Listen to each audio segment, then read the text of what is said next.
video. The night of May 19, 1996, in Brazil, was like any other at first glance. The dense, humid air clung to everything, and the steady hum of insects echoed through the jungle. The moon was hidden behind thick clouds, leaving the night darker than usual.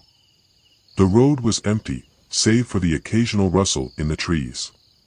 But there was something else in the air, a heaviness, a tension, that seemed to whisper that something wasn't quite right. Antonio, a local man, was on his way home after a long shift at work. His car's headlights sliced through the darkness, casting long shadows on the narrow dirt road ahead. The deep silence of the night pressed against him as he drove, and for reasons he couldn't explain, he felt uneasy, as though he were being watched. As he rounded a curve, something ahead caught his attention. At first, it was just a shadow in the distance, but as he got closer, it became clearer, a figure standing motionless in the middle of the road. Antonio's first instinct was to stop, to ask the person if they needed help. But as he got closer, the figure began to take shape. It was far too tall, far too thin to be human. Its skin glowed faintly under the headlights, a strange reddish-brown hue that shimmered in the night. Antonio's foot hovered over the brake, but he didn't stop. He couldn't. The figure's eyes, bright, piercing red, locked onto him as the car drew nearer. He could feel it now, a cold dread creeping up his spine, spreading throughout his body. The figure's gaze was like nothing he had ever experienced. There was something unnatural about it, something that made his stomach turn. The car came to a slow stop just a few feet from the creature.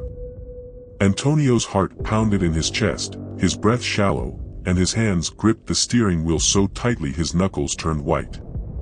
He didn't know what to do. Was this a person, some sort of strange traveler, or was this something else? A sick feeling settled in his stomach. The figure before him wasn't human, it couldn't be. It stood there, its body unnaturally elongated. Its limbs, far too long for its body, seemed to stretch and bend in ways that defied natural movement. There was no sound, nothing to indicate it was alive, other than the way it stood there, watching him with those glowing red eyes.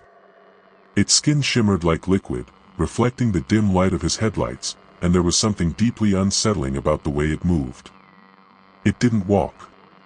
It glided, floated, slowly towards the car, its feet barely making contact with the ground. Then came the smell. At first, Antonio thought it was the car's exhaust. But as the figure drew closer, the stench of sulfur filled the air, thick and overpowering, crawling into his nose and throat. It was as though the very presence of this thing had brought the smell with it, sharp, acrid, like something burning. The air was suddenly thick, charged with an electric hum that seemed to make the world feel slightly off balance. Antonio gasped for breath as the stench burned his nostrils, but he couldn't tear his eyes away from the creature. It was like a force pulling him in, holding him in place. It was then that Antonio heard it. A voice. Not in the air, but inside his head. It wasn't like a normal voice, but a presence, an energy, speaking directly into his thoughts. It was calm, emotionless, but at the same time, the voice felt so ancient, so powerful, that it sent shivers down his spine. "We are here," it said, the words vibrating in his mind. "We have always been here. You are not alone." Antonio's heart raced in his chest. The words weren't just words, they were a command, an undeniable truth that reverberated deep in his soul. They felt alien, yet they somehow made sense, like a memory he had forgotten but knew to be true. His body felt frozen, his mind caught in a haze, as if reality itself was warping.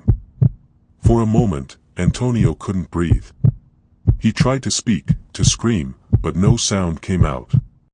The creature's eyes bore into him, deep into his thoughts, and he felt as though it was sifting through his memories, his very essence. The stench of sulfur grew stronger, almost choking him, as if the creature were somehow feeding on his fear. His pulse hammered in his ears. The alien didn't move closer anymore, but it didn't need to. The pressure in the air grew thicker, like it was pushing down on him, crushing him under its weight. Antonio's vision blurred slightly, his mind overwhelmed by the intensity of the creature's presence. He felt the air change around him, static, electric, like a storm was gathering, and he could feel the hair on his neck stand up.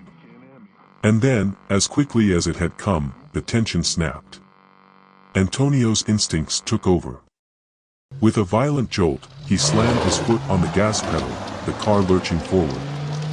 The tires screamed on the gravel as he sped down the road, his heart still racing, his breath coming in ragged gasps. He glanced in the rearview mirror, expecting to see the figure pursuing him, but it was gone. The night was silent again. The jungle surrounding him was still, as if nothing had happened. Yet the feeling of dread, that suffocating weight of being watched, stayed with him. The air still smelled faintly of sulfur, even though the creature was no longer in sight. Antonio drove through the night, not daring to stop, not daring to look back again. The sense of unease didn't leave him, and he couldn't shake the image of the red-eyed creature standing in the middle of the road, staring at him as if it had known him his end.